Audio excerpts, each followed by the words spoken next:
as soon as we arrive at full-fledged quantum AI, short of 40 days and 40 nights of rain, there's going to be no stopping it. Don't shoot the messenger.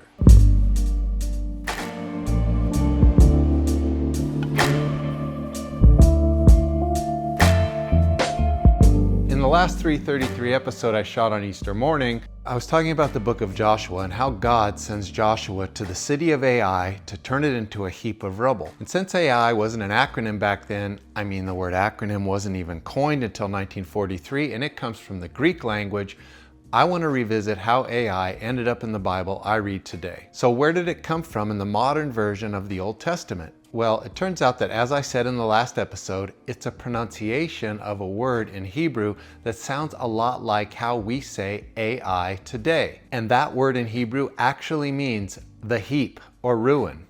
Now, my question is, why would the people who live in a Canaanite royal city name it heap or ruin before Joshua comes to destroy it?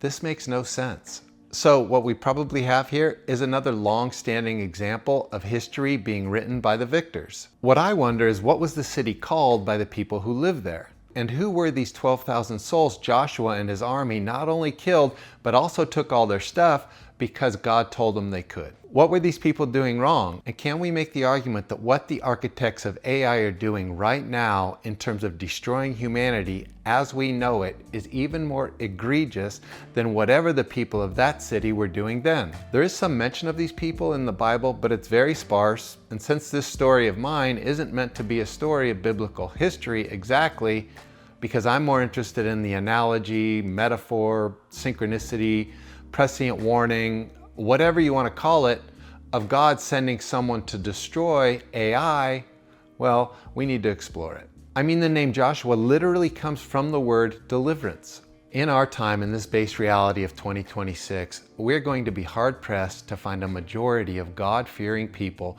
anywhere in the world who don't believe that AI, and more specifically, quantum AI, is sure to bring the ruin to humanity as we know it. So where do all of you think God stands in this little conundrum of the human condition that we're going to face in the next, 5 years?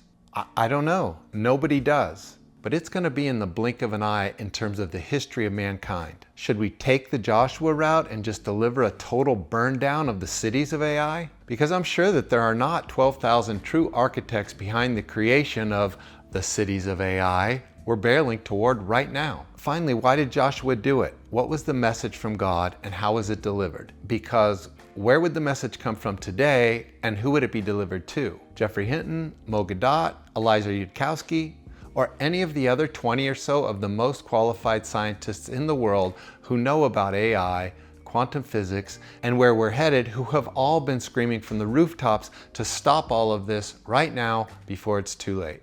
And if not them, who? Who is the modern day Joshua? Because the premise of my movie, Order of the Five, is that as soon as we arrive at full-fledged quantum AI, short of 40 days and 40 nights of rain, there's going to be no stopping it. Unless what? Well, you're going to have to watch the movie to find out.